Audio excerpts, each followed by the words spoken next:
No Saber Direito desta semana, o professor Sandro Lucena Rosa apresenta um curso sobre direito previdenciário. Durante as 5 aulas, serão abordados os benefícios voluntários e involuntários, as regras de transição, acumulação de benefícios e como ficam os servidores públicos no universo da Previdência. Está no ar a aula 3.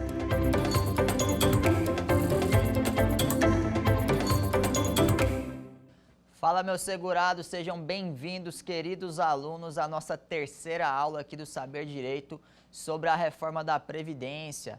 A gente vai estudar agora nessa terceira aula os benefícios que são involuntários, que não são programados, que decorrem daquele fato gerador que você não controla, mas que a Previdência cobre mesmo assim.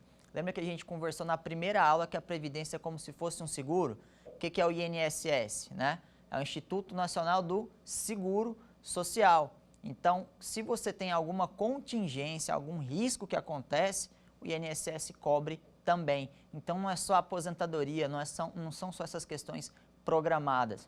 Outras contingências são cobertas também e a gente vai estudar o que aconteceu. E por que é involuntário, por que eu classifiquei desse jeito?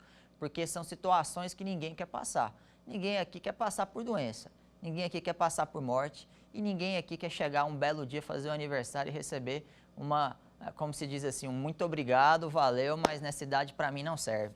Então, olha só, como a gente não tem volição, não tem vontade, não é a gente que requer, o fato acontece, a gente tem que ir atrás, eu classifiquei dessa maneira.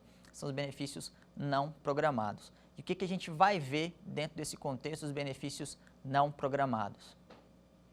A gente tem, em primeiro lugar, a aposentadoria por incapacidade permanente, o auxílio por incapacidade provisória, a gente tem também a pensão por morte e a gente tem a aposentadoria compulsória. Na ordem que a gente vai ver aqui direitinho, o auxílio, depois a aposentadoria por incapacidade, depois a gente vai ver a aposentadoria compulsória e, por fim, a pensão por morte. Já adianto que a pensão por morte teve alteração demais, cortou demais o benefício. Vamos então lembrar um pouco sobre o que é a incapacidade, qual que é o conceito de incapacidade e qual que foi essa grande alteração que aconteceu com a reforma da Previdência. Pessoal, primeira coisa que a gente tem que ter em mente, incapacidade não é doença. E por que eu trago esse conceito que vai ficar mais fácil de entender uma alteração que teve aí com a reforma? Olha só, é muito comum te perguntarem se determinada doença dá benefício. Ah, então você quer dizer que se eu tiver diabetes eu tenho direito a auxílio? Se eu tiver dor de cabeça eu tenho direito a auxílio? Depressão, quebrei a... Olha, nada disso gera benefício. Doença não gera benefício. O que gera benefício? A incapacidade. Esse é o conceito técnico que gera o benefício. O fato gerador da prestação previdenciária é a incapacidade. E como é que a gente sabe se uma pessoa está incapaz ou não? Lógico, ela passa por uma perícia, mas como aqui cotidianamente, pelos leigos, a gente consegue diferenciar o que seria uma doença de uma incapacidade? É muito simples.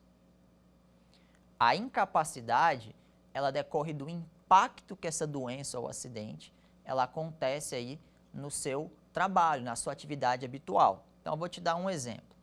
Por exemplo, se uma pessoa, ela perde a perna num acidente de trabalho.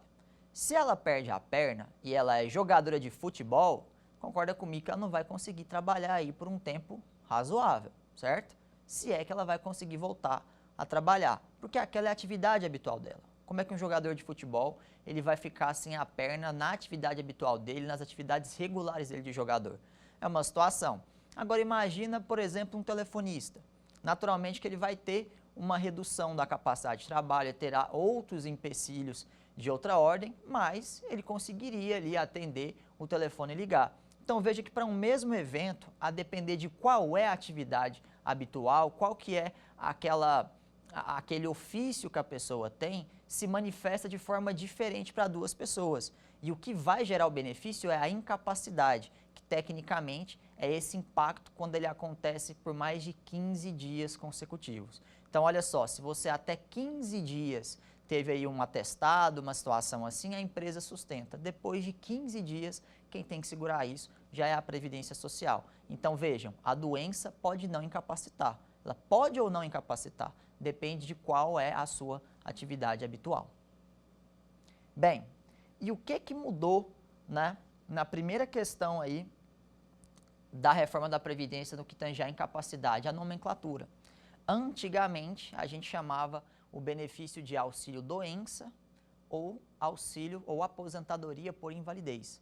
Então, qual era a sensação que você tinha quando escutava isso? Que a doença dava um benefício, afinal o auxílio era auxílio-doença, não era auxílio-incapacidade, né?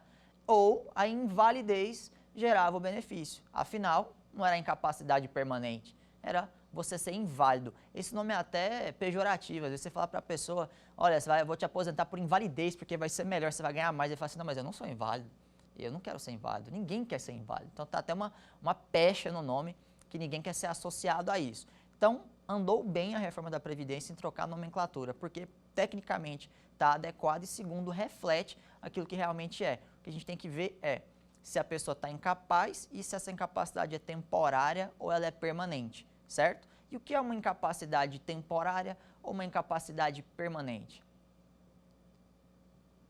A incapacidade temporária é aquela que a medicina, a tecnologia, a saúde, ela consegue prever uma alta para a pessoa.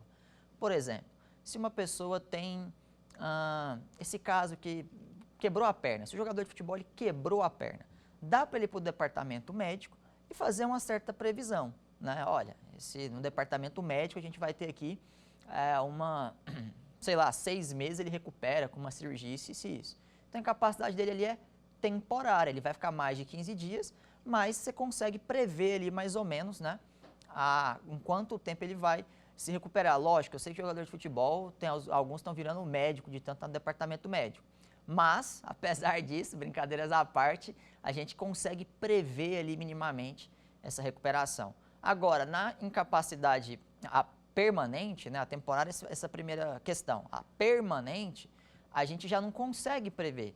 Se eu falar, por exemplo, que alguém está com câncer, agora está no tratamento de câncer, a gente consegue prever quando vai ser a alta? Não consegue. Então, a depender de como isso vai afastar ela do ambiente de trabalho, a gente vai ter uma incapacidade que ela é provisória, né, ela é temporária, ou ela é permanente, a ensejar esses dois tipos de benefícios diferentes. Superada a questão da nomenclatura, vamos voltar nossos olhos aqui para como era antes da reforma da Previdência. Então, como é que era o auxílio-doença, aquele benefício anterior à reforma, né? Como que ele se dava? Bem, constatada a incapacidade, que é esse afastamento consecutivo por mais de 15 dias, avaliado mediante uma perícia médica, a gente tem, então, a apuração, primeiro, de uma média de 80% dos maiores salários de julho de 94 para frente, então era aquela média dos 80% que a gente falou nas aulas anteriores. Depois, a gente multiplicava isso por uma alíquota fixa de 91%. Então, faz uma média, depois 91%. Mas atenção, os benefícios tinham um teto nessa situação, que ele não podia ser maior do que a média dos 12 últimos salários. Qual que era a ideia? Refletir ali, né, o que a pessoa estava recebendo. Afinal, você não concorda comigo que a ideia é substituir o salário da pessoa que está afastada? Foi isso que a lei pensou. Então, olha só, o auxílio-doença antes da reforma da Previdência, como é que ele era apurado? 80% das maiores contribuições, fazia essa média, e depois ele tinha uma alíquota fixa de 91%. Beleza. Como que ficou o auxílio por incapacidade permanente? Ele praticamente trocou só o rótulo. Só o rótulo. Ele saiu daquele nome de auxílio-doença e virou auxílio por incapacidade permanente. É como se fosse uma garrafa que você trocou o rótulo e colocou outra com o nome. A única coisa que mudou no auxílio-doença foi, você agora faz uma média com 100% dos salários. A média está nessa regra geral. Só que a alíquota, e aqui atenção, a alíquota permaneceu 91%. Então, a pessoa que hoje recebe um auxílio por incapacidade temporária, certo? Ela faz a média e sobre ela aplica o 91%.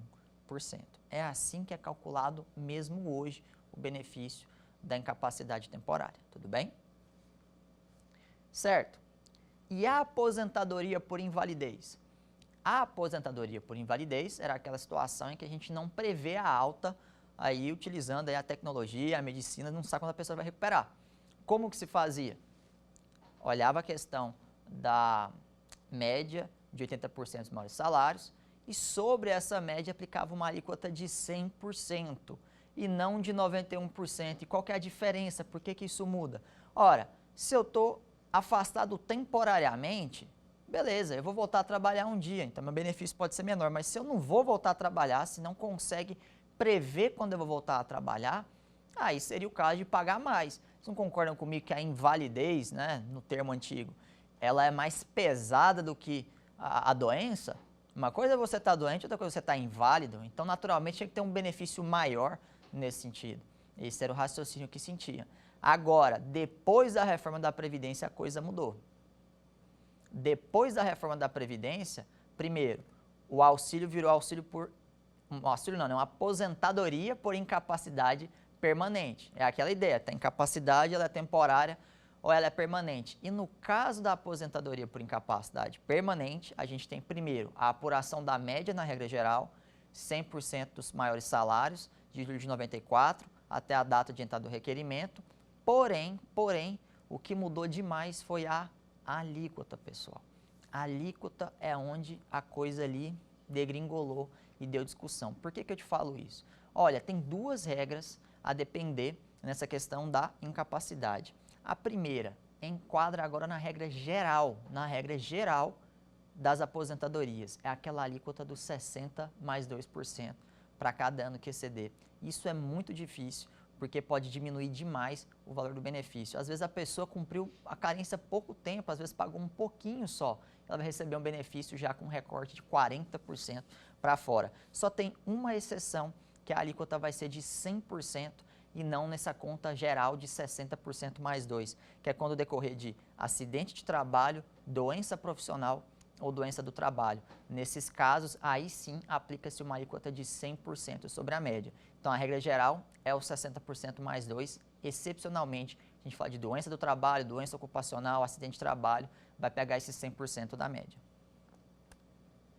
Vamos para um exemplo para ficar claro.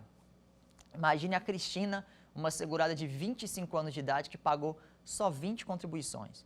A pessoa começou a trabalhar agora. Agora, a gente consegue controlar quando é que vai acontecer doença ou acidente? Não consegue. Pode acontecer no seu primeiro emprego a qualquer momento. Então, olha só, imagine esse caso da Cristina. Se ela tiver uma média de R$2.000, hoje, se ela ficar com uma incapacidade que é temporária, ela vai fazer direito a esse auxílio, ela vai ter direito a esse auxílio e ela recebe R$1.820. Hipoteticamente aqui, se ela tivesse uma incapacidade permanente, ou seja, uma situação mais grave, ela receberia aí R$1.200, um salário mínimo, 1.212, porque não pode ter nada abaixo do salário mínimo. Ou seja, a pessoa que está numa situação pior, ela vai ganhar menos. E naturalmente que isso dá uma certa distorção. Então, o que que acontece? Essa é uma grande mudança que teve com a reforma da Previdência, porque a sensação que se tem é que o auxílio por incapacidade temporária, ele está valendo mais do que a aposentadoria por incapacidade permanente. Ou seja, é melhor você estar numa situação de saúde em que você precisa menos da Previdência para ganhar mais. E isso, né, tem aí uma certa distorção. Naturalmente, algumas teses já estão sendo ventiladas nos tribunais, principalmente quanto à questão da irredutibilidade, o valor dos benefícios e toda aquela tese constitucional que protege esse valor, que impede assim, um retrocesso muito grave no valor do benefício. Isso é uma discussão que ainda deve subir para os tribunais. Por enquanto, a gente não tem nenhuma manifestação expressa ou em algum precedente qualificado que a gente possa trabalhar de maneira obrigatória, mas, naturalmente, em algum momento, essa discussão vai chegar ao judiciário sobre essa inconstitucionalidade. Por quê? A gente tem, então, um auxílio por incapacidade temporária com 91% de alíquota e a incapacidade permanente com 60 mais 2%, salvo uma exceção de acidente de trabalho. Naturalmente, essa distorção aí merece um certo questionamento e isso deve acontecer ao longo dos anos. Então, para a gente resumir quais foram as alterações, no caso da incapacidade, primeira nomenclatura.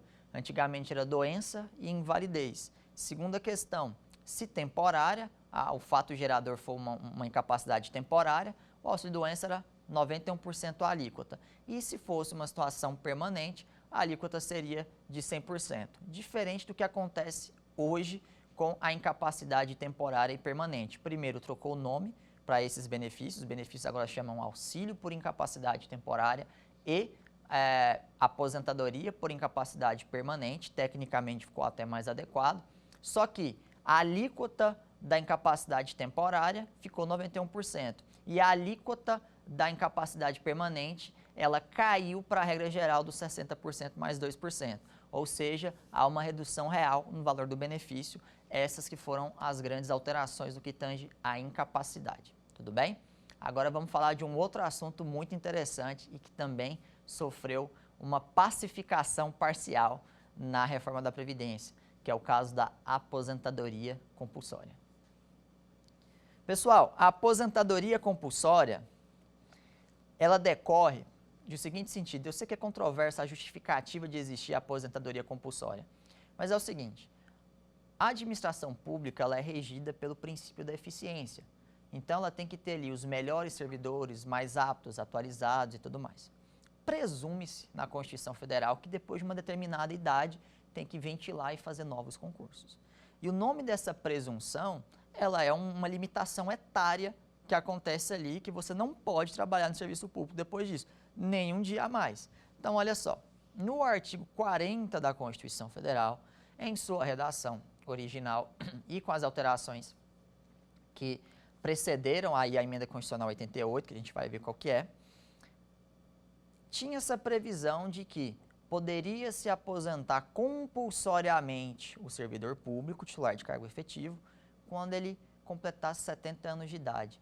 Até tem aí uma situação tragicômica, né, no serviço público, que é como que se comunica, né, qual que é o apelido dessa aposentadoria. Essa aposentadoria no serviço público muitas vezes é conhecida como a aposentadoria expulsória, porque a pessoa, o que acontece? Ela chega para trabalhar, é o último dia de serviço dela, fazem um bolo, despedem e ela vai, e assim fica vago o cargo. Por quê? Bateu 70 anos à época, você tinha que sair do serviço público, seu aniversário era o último dia. Só que isso teve uma alteração. Eu não sei se vocês se recordam de uma emenda constitucional 88 de 2015, que foi discutida há um tempo atrás, há 7 anos atrás.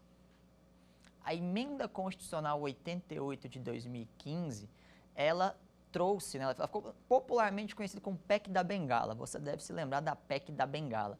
E por que PEC da Bengala?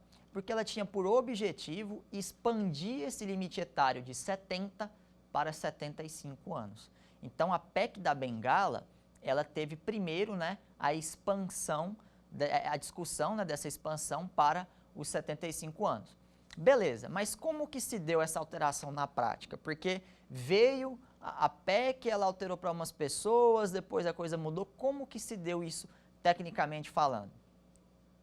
A emenda constitucional 88 de 2015, essa tal PEC da Bengala, primeiro ela alterou o artigo 100 do ADCT e aí trouxe a extensão de 75 anos para alguns cargos, ministro do STF, tribunais superiores e tribunais de contas da União. O Serviço Público falou, será que não é o caso de estender para todo mundo, de fazer uma extensão geral? Olha só, lá tinha duas regras, uma que poderia ser alterada por meio de lei complementar, e essa que já tinha essa eficácia plena, que já eram para esses ministros de Tribunal Superior, Tribunal de Contas e do STF. Beleza, depois de um tempo veio a Lei Complementar 152 e ela alterou os dispositivos que tratavam da matéria. Olha só, a Lei Complementar 152, ela é direcionada a agentes públicos aos quais se aplica o inciso 2 do parágrafo 1º do artigo 40 da Constituição Federal.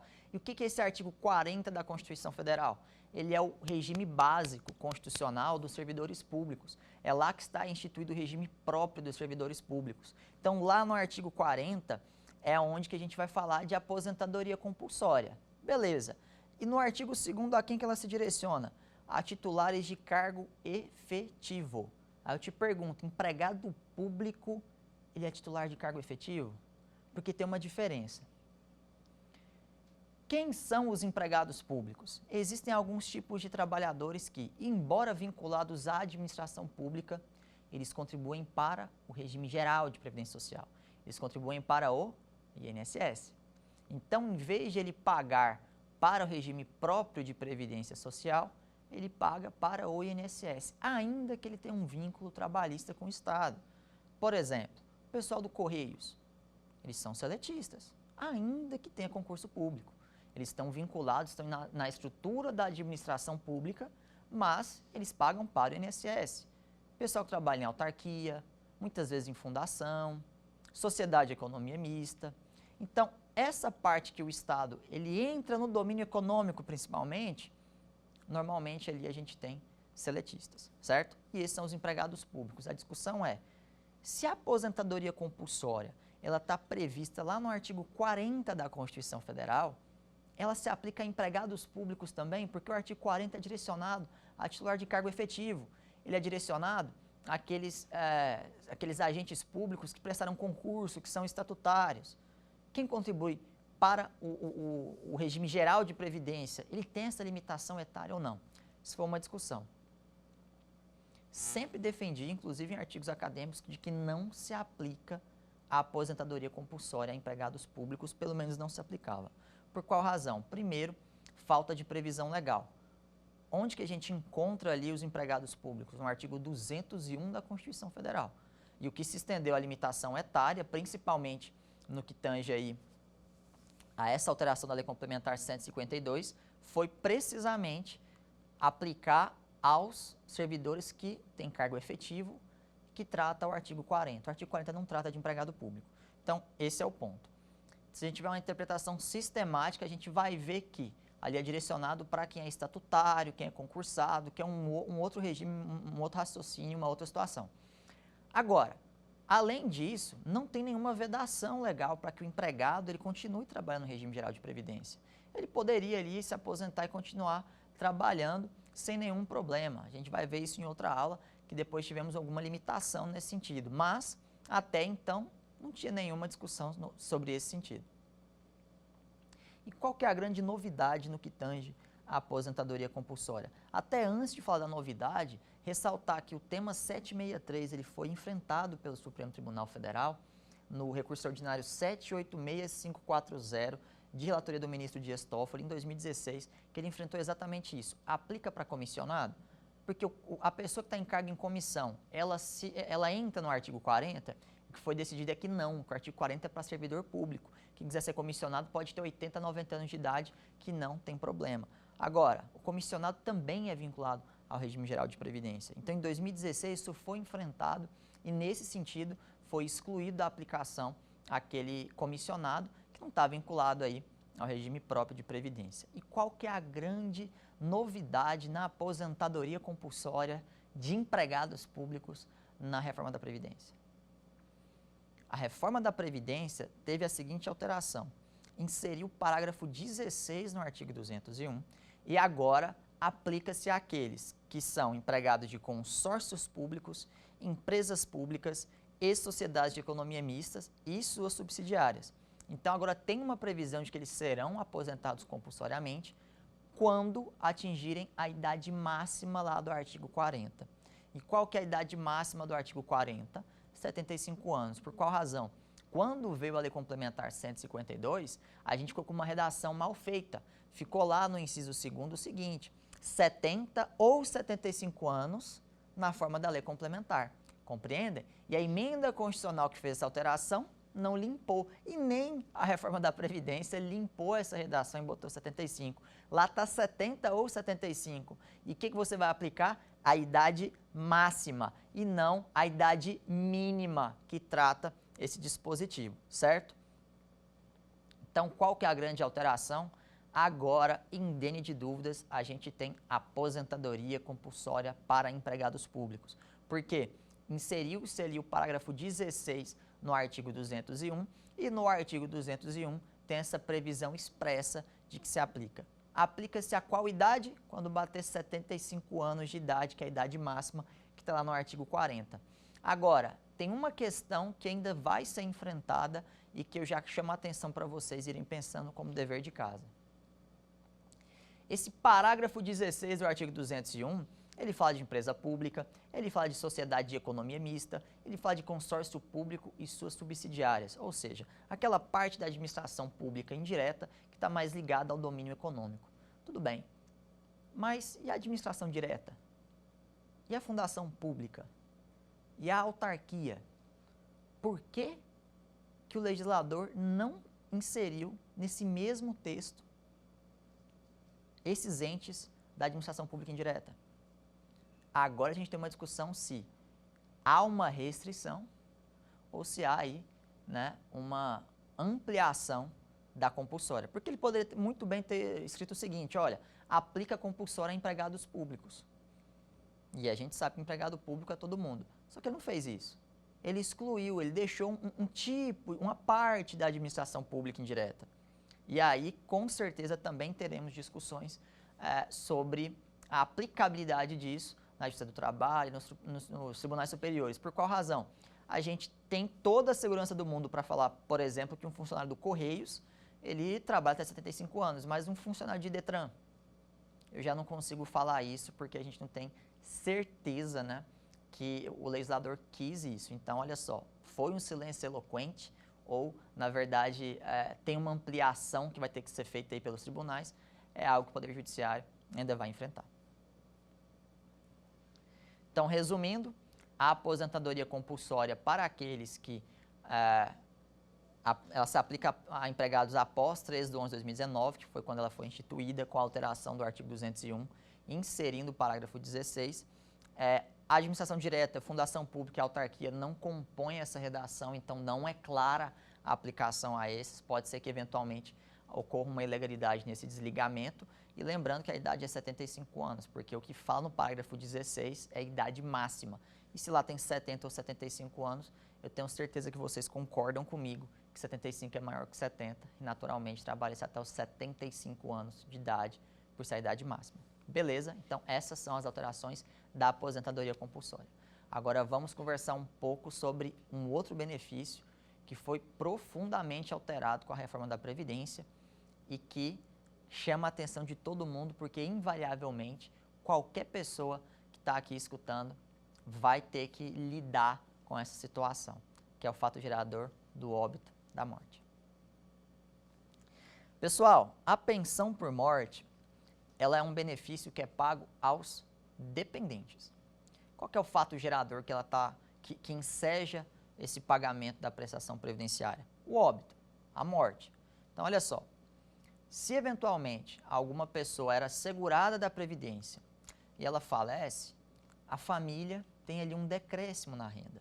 A ideia é, se ela pagava o seguro do INSS, o Instituto Nacional do Seguro Social, a família tem direito a receber uma prestação por conta disso, porque ela vai ter um decréscimo ali na renda dela. Beleza. O que acontece? Uma vez que o óbito ele é o fato gerador, a gente tem que enquadrar esse óbito numa linha temporal. O que eu vou falar aqui é o seguinte, o regime anterior depende do óbito anterior à reforma da Previdência. Então, se você solicita depois o benefício, mas o óbito é anterior, a regra é anterior. Se você tem o óbito posterior a 13/11/2019, aí vai pegar a regra nova, porque o tempo rege o ato e o que é o critério é esse fato gerador, que no caso concreto, ele é o óbito. Uma coisa importante, você não precisa ter uma carência mínima, que é aquele mínimo de contribuições pagas. A pessoa tem que estar segurada, tem que estar trabalhando. Trabalhou e aí ela teve o óbito, já tem direito ao benefício. Se ela estiver aposentada, também vai considerar que ela tem direito ao benefício, que os dependentes têm direito ao benefício. Então vamos falar um pouco sobre os dependentes. O que é o dependente? É aquela pessoa que está vinculada ao segurado por força de lei, assim como no caso do direito de família, é algum parente. Então, por exemplo, cônjuge, companheira, companheiro, filho não emancipado até os 21 anos, né? Ou inválido, com deficiência intelectual, mental, deficiência grave. Essas pessoas são dependentes de primeira classe. Os dependentes de segunda classe são pais E de terceira classe, irmão não emancipado, de qualquer condição, menor de 21, ou que tenha deficiência intelectual mental, deficiência grave. Então, por exemplo, aqui a gente tem um escalonamento. Primeira classe, segunda classe, terceira classe. Para a gente ver quem é o dependente que tem direito, uma classe ela afasta a próxima. Tá a classe mais próxima ali, a do inciso 1, do artigo 18 da 8.213, ela exclui as demais. Então, por exemplo, se tem cônjuge vivo, o pai não tem direito. Se qualquer pessoa do inciso 1, o pai já não tem direito. Se pai está vivo, o irmão não tem direito. E assim sucessivamente, certo? Então, olha só, quem que concorre para receber a pensão por morte? Concorrem aqueles que estão na mesma classe. Então, por exemplo, cônjuge, ele vai concorrer com filho menor de 21 anos de idade. 21 anos de idade, que é a maioridade previdenciária, não confundir com a civil de 18 anos. Então, cônjuge concorre com filho. Agora, cônjuge concorre com pai? Não concorre. Cônjuge concorre com irmão? Não concorre. Nesse caso, o cônjuge exclui a qualidade de dependente previdenciário dessas pessoas que estão no rol 2, no rol 3, no inciso 2 ou 3 do artigo 18, beleza? Ok, como é que era no regime anterior, a pensão por morte? Era simples, você precisava saber se a pessoa estava, primeiro, aposentada ou não. Quando a pessoa estava aposentada, aquela aposentadoria virava pensão por morte. Então, 100% da aposentadoria virava uma pensão por morte. Situação mais simples de se ver. Agora, se a pessoa não estava aposentada, a pensão por morte ela equivaleria ao valor da aposentadoria por invalidez que o segurado teria direito na data do óbito. E qual que é o problema disso? A gente conversou agorinha sobre essa questão. A aposentadoria por invalidez, ela teve uma alteração profunda em relação à incapacidade permanente. Então, olha só, como que era antes, 100% da média, certo? Então, vamos para um exemplo. Olha o caso do Joaquim. Joaquim tem um filho de 18 anos e a esposa. A aposentadoria era R$4.000. 2.000 para a esposa, 2.000 para o filho, sem muito drama. Agora, e se o filho dele fizesse 21 anos? Ou seja, ele perdesse esse status de dependente previdenciário. Aí, pessoal, acontecia uma coisa que chamava reversão de cotas. Cada um estava ganhando R$2.000 cada, né? 4.000 da aposentadoria, 2.000 para cada. Agora, ele fazendo 21 anos de idade, tinha uma reversão. O cônjuge ficaria com R$4.000. Entenderam? Está no artigo 77, parágrafo 1º da Lei 8.213. E depois da reforma da Previdência, como é que ficou? Duas situações. Primeira, se está aposentado, e se não está aposentado, é a regra da incapacidade permanente. Pessoal, aqui já foi um corte. Vocês não concordam comigo? Porque, olha, da invalidez para incapacidade permanente, a gente acabou de discutir, teve uma redução muito severa.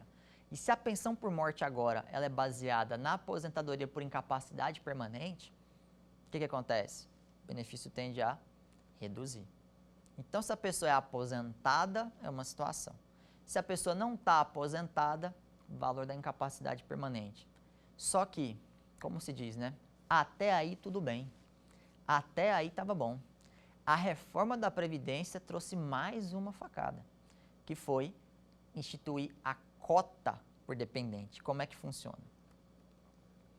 Depois de você apurar se a pessoa estava aposentada e se não estava, já vai entrar lá na aposentadoria por incapacidade permanente, que primeiro já tem um corte lá na média, que não é 80% maiores salários, é 100%. Depois, entra na alíquota de 60% mais 2, certo? E por fim, agora você aplica essa cota por dependente que é de 50% mais 10% para cada dependente. Então, olha só, se eventualmente tem um dependente, um cônjuge, depois de ter todas essas reduções, ele vai receber 60% do benefício. Se tem 2 dependentes, vai receber 70% do benefício e assim sucessivamente, certo? Então, depois de ver se é aposentado ou não, e se não for, pega as novas regras da incapacidade permanente, vai gerar aí uma cota, né, de 50 mais 10%. 10% para cada dependente. Então vamos para um exemplo. Imagine aí o mesmo Joaquim deixa um filho de 18 anos e uma esposa, uma aposentadoria de R$4.000. Se a gente for colocar a cota, depois de apurado quanto que daria lá a aposentadoria, é 50% mais 2 vezes a cota de 10%, ou seja, 70%. Ele vai receber aí, a aposentadoria vai ser de, a pensão por morte vai ser de R$2.800, ou seja, R$1.400 para cada. Ou seja, R$2.000 para cada, virou R$1.400 para cada. E aí eu falo mais uma vez, até aí tudo bem. Até aí tudo bem. Até aí ainda ia. Só que lembra que eu falei que antes da reforma da Previdência tinha reversão de cota? Então, se esse jovem aqui de 18 anos, ele tivesse ali a maioridade previdenciária, ele fizesse 21 anos de idade, o que ia acontecer? Recalculava e o cônjuge ia ficar recebendo. E adivinha o que aconteceu com a reforma da Previdência? A reforma da Previdência extinguiu a reversão de cota. Então, não reverte mais cota. O que acontece? Se a gente tiver agora uma situação em que o filho, né, de 18 anos, ele faz os 21, ele deixa de ser dependente, o que acontece? O benefício fica daquele jeito. Então, se ele fizer 21, a esposa ia continuar recebendo esses R$1.400. Agora, só tem uma única exceção quanto a essa questão de valor, né, que sai dessas cotas aí, desse sistema de cotas, que é quando tem um dependente que ele é inválido ou ele tem uma deficiência intelectual ou mental grave. O que isso quer dizer? Quando é assim, ele vai receber 100% do valor da aposentadoria, né? A pensão por morte vai ser 100% do valor da aposentadoria, ou ele vai receber 100% da aposentadoria por incapacidade. Então, não vai entrar nesse sistema de cotas, certo? O que vai acontecer? Se extingue a qualidade de dependente na condição de inválido, de deficiência intelectual, mental ou grave, enfim, se de alguma forma ele se recupera, aí tem que recalcular com a regra original, com todos os cortes que a gente viu. Então, excepcionalmente, tem uma regra especial quando o dependente ele é inválido ou ele tem deficiência grave, intelectual, mental, de alguma natureza nesse sentido, que aí é 100% da aposentadoria ou 100% da incapacidade permanente. Então, vamos ter um exemplo nesse sentido. Se o Joaquim ele tem um filho que recupera a invalidez, né, e a pensão por morte aí era de R$3.000, o filho estava recebendo R$1.500, a esposa R$1.500. Mas se ele recupera a capacidade, tem que recalcular e refazer a conta. Esses R$3.000 não são tão claros assim. Resumindo, qual foi aí o pacote de cortes, né, que vemos aí com a emenda constitucional 103 no que tange a pensão por morte? Primeiro, redução pela média, porque o saldo de benefício é de 100% e não mais de 80%. O segundo, a alíquota, que é dos 60% mais 2%, a gente já viu que tem uma crise disso em cima da incapacidade permanente. A terceira redução é a da cota, porque agora tem 50% mais 10% por dependente. Então, se você tem aí só um dependente, ele já vai pegar 60% do que estava reduzido. E para completar esse corte todo, a gente tem aí a extinção da questão da cota. Da reversão da cota. Que se agora uma pessoa deixa de ser dependente, não se reverte para as demais. Extingue com ela essa cota, esse direito. Beleza? Pessoal, então vamos fazer um breve resumo do que a gente viu. Olha só, os benefícios involuntários, ou seja, aqueles que o fato gerador a gente não quer que aconteça, a menos que você está me escutando aí, está querendo que aconteça acidente, doença, morte, eu tenho certeza que não, ninguém é agente do caos, né? Mas tirando essa questão, esses fatos geradores, né, eles não são, né, a gente não requer o benefício porque está querendo, ele acontece e a Seguridade Social cobre, a Previdência cobre, desde que a gente está pagando, contribuindo. Beleza. Nesse sentido, o que mudou? Primeira questão, vamos lembrar, da incapacidade, que agora é incapacidade temporária ou permanente. Qual que é a grande mudança? Manteve a alíquota do antigo auxílio-doença, que é 91%, mas na incapacidade permanente ficou 60% mais 2%. A gente tem um auxílio valendo mais que uma aposentadoria. Isso aí tem uma certa dificuldade de se compreender.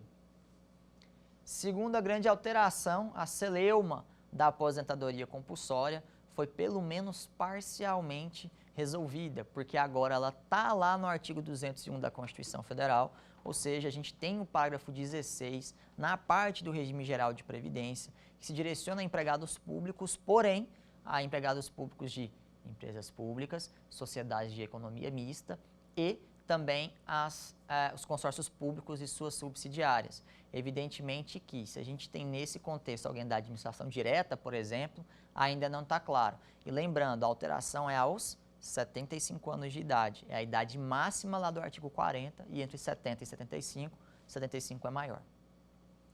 Por fim, a gente teve uma série de cortes de redução na pensão por morte, benefício que é pago aos dependentes e que tem como fato gerador o óbito. Se o óbito ele aconteceu depois de 13/11/2019, ou seja, se aconteceu depois da reforma da Previdência, péssimo momento para morrer. Por qual razão? A gente tem uma série de cortes. A primeira na média. A média já não tem aqueles 20% de descarte que tinha no regime anterior. Então, a média já é prejudicada. Segundo, se utilizar incapacidade permanente, a gente tem a regra da alíquota de 60% mais 2%, para o que exceder o tempo mínimo. Quem não tem tempo mínimo, entra já no 60%, então já corta 40% do benefício. Aí a gente ainda tem as cotas por dependentes, que é 50 mais 10. Começa 50%, 10 por dependente. E aí, no final, a gente não tem reversão de cotas. Então, se alguém recuperar a capacidade e você estava dividindo pensão, o que acontece? Vai extinguir a cota junto com a pessoa. Então, a gente não vai ter mais um recálculo do benefício para maior. Vai ficar do jeito que estava. Essas foram as grandes alterações, pelo menos as principais, no que tange esses benefícios. No que tange a incapacidade, no que tange a aposentadoria compulsória e no que tange a pensão por morte. Pessoal, então vamos testar o nosso conhecimento agora. Foi muita informação que a gente teve, né? Mudou muita coisa, mudou muita regra, tem muita diferença. Vamos ver então se a gente consegue colocar em prática aquilo que a gente aprendeu. Vamos para o primeiro quiz para a gente testar os nossos conhecimentos.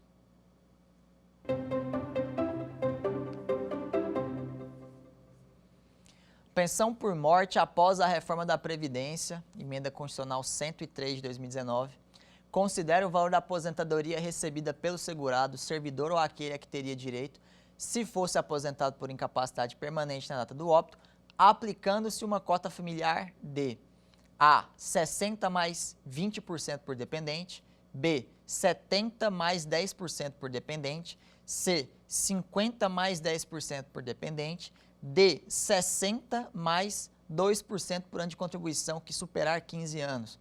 E aí, você já sabe a resposta? Pessoal, a resposta correta é a letra C, a alternativa C. Por qual razão? A alternativa A está errada, porque não é 60% mais 20% por dependente, a cota é 50 mais 10, é o que está no texto da emenda constitucional 103. A B também está errada, 70 mais 10%, não começa no 70, começa no 50%. E a alternativa D, olha só, é uma confusão ali, é como se fosse 60% do salário de benefício mais 2% do ano de contribuição. Não, isso aqui é a regra da alíquota em caso de aposentadoria. Não é esse caso que a gente está vendo. O que a gente está vendo é cota para pensão por morte, e ela é 50 mais 10% por dependente. Lembrando aqui um exemplo, se tem 2 dependentes, comece 50, 2 dependentes vai dar mais 20%, 3 dependentes 30% e assim sucessivamente. Então, é lá na alternativa C, 50 mais 10% por dependente. Agora, vamos para o número 2, o quiz número 2.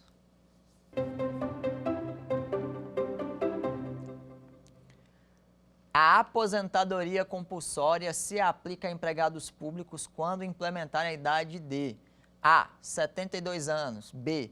75 anos, C, 70 anos e D, 65 anos. Já sabe a resposta? Pessoal, a alternativa correta, 75 anos. E por qual razão? O artigo 201 da Constituição Federal, com a redação que inseriu o parágrafo 16 lá nessa parte do regime geral de previdência social, ele dispõe que se aplica a empregados de empresa pública, sociedade de economia mista, consórcio público e suas subsidiárias, a limitação da idade, a compulsória, lá do artigo 40, a idade máxima que está lá. E qual que é a idade máxima que está lá? 75 anos. A redação lá está 70 ou 75, idade máxima 75 anos. Por que a A está errada? Objetivamente, não é o período e a idade que se exige. A B está correta por ser 75, é o texto da lei. A C traz uma limitação etária antiga, né, que antes de se discutir a emenda constitucional 88, a lei complementar 152 tinha essa redação dos 70 anos, e a D traz 65 anos como confusão, como sendo aí uma confusão com a idade para você ter acesso à aposentadoria. Então, a alternativa correta é a alternativa B e o fundamento é o artigo 201, parágrafo 16 da Constituição Federal. Agora vamos para a terceira pergunta, o terceiro quiz.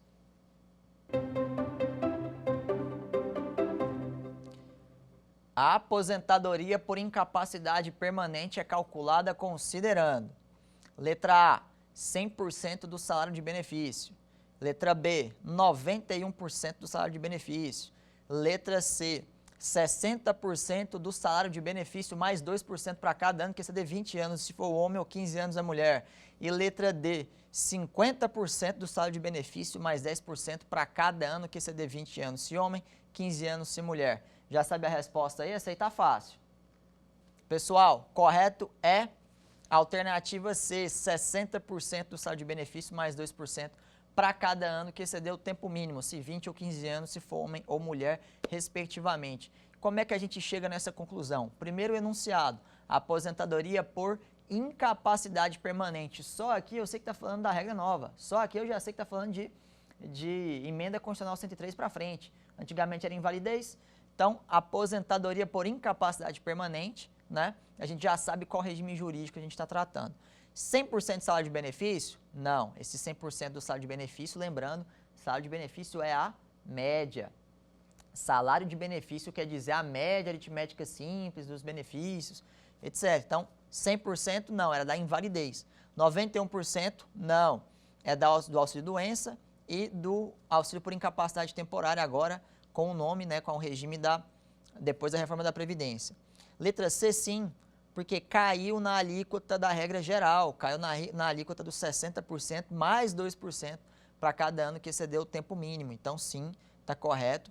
E a letra D está errada porque ela está fazendo aqui um mix, né? Uma bagunça. 50 mais 10 é a questão da pensão. E ano que exceder, aí é o critério para apurar essa alíquota da regra geral aí dos benefícios depois da reforma da Previdência. Então, sempre que você for falar de aposentadoria por incapacidade permanente, tenha em mente que a regra geral se aplica depois da reforma da Previdência, né?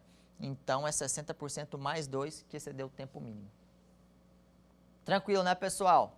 Acho que a gente conseguiu aqui, então, ver bastante coisa. A gente conseguiu ver nessa terceira aula os benefícios involuntários, né? Que a gente tem, a gente não controla o fato gerador, a gente até não quer passar por isso, mas uma hora vai passar. Então, aqui na aula 3 a gente teve essa possibilidade de ver o que é a questão da aposentadoria por incapacidade permanente e o auxílio por incapacidade permanente. A gente tem também essa questão de ver a aposentadoria compulsória, a famosa expulsória do servidor público, quando ele faz agora 75 anos, está marcado. E, por fim, a gente viu também a mudança na pensão por morte, né? A gente viu que tiveram vários cortes aí, né? Desde o salário de benefício mudou muito, essa questão aí de não ser mais 80% e ser 100%. A aposentadoria por incapacidade permanente, que perdeu muito com a alíquota, depois as cotas, que é de 50 mais 10, e depois ainda tem a falta de reversão das cotas. Então, foi um benefício que sofreu muita redução aí com a reforma da Previdência. Então, espero que eu tenha auxiliado vocês a compreender um pouco desses benefícios que a gente não controla o fato gerador e tiveram profundas alterações com a reforma da Previdência. E por fim, já te chamando para a próxima aula. Na próxima aula a gente vai conversar sobre um assunto que ele é polêmico. Ele é polêmico porque a reforma da Previdência mudou muita coisa para servidores públicos. Os servidores públicos, tenham já isso em mente, ele vem passando aí, cada reforma da Previdência ele vem enxutando e se igualando os regimes. O regime geral de Previdência, o regime próprio de Previdência, ele cada vez mais as regras vão se encostando e a gente vai conseguir visualizar na próxima aula que a tendência de alterar o regime jurídico é para criar uma união entre os dois regimes. Então, muita coisa que a gente via de aposentadorias gigantescas anteriores, isso é para servidor antigo. Servidor novo hoje, a gente vai ver que ele está limitado ao teto. Se quiser receber mais, tem que aderir a um regime complementar. Tem toda uma situação própria que mostra que os regimes estão se aproximando, inclusive no que tange a idade mínima. A gente vai ver isso com muito mais detalhes. Então, na próxima aula, eu tenho uma conversa com vocês sobre servidores públicos e as alterações que a Emenda Constitucional 103 de 2019 trouxe a partir de sua vigência, a partir de 13 de 11 de 2019. Estou contando com você. Quer dar alguma sugestão de tema para os cursos do Saber Direito? Mande um e-mail para a gente, saberdireito@stf.jus.br, ou entre em contato pelo WhatsApp. O número é esse que aparece na sua tela. Você também pode estudar pela internet. Acesse o nosso site tvjustiça.jus.br ou pode rever as aulas no canal do YouTube TV Justiça Oficial.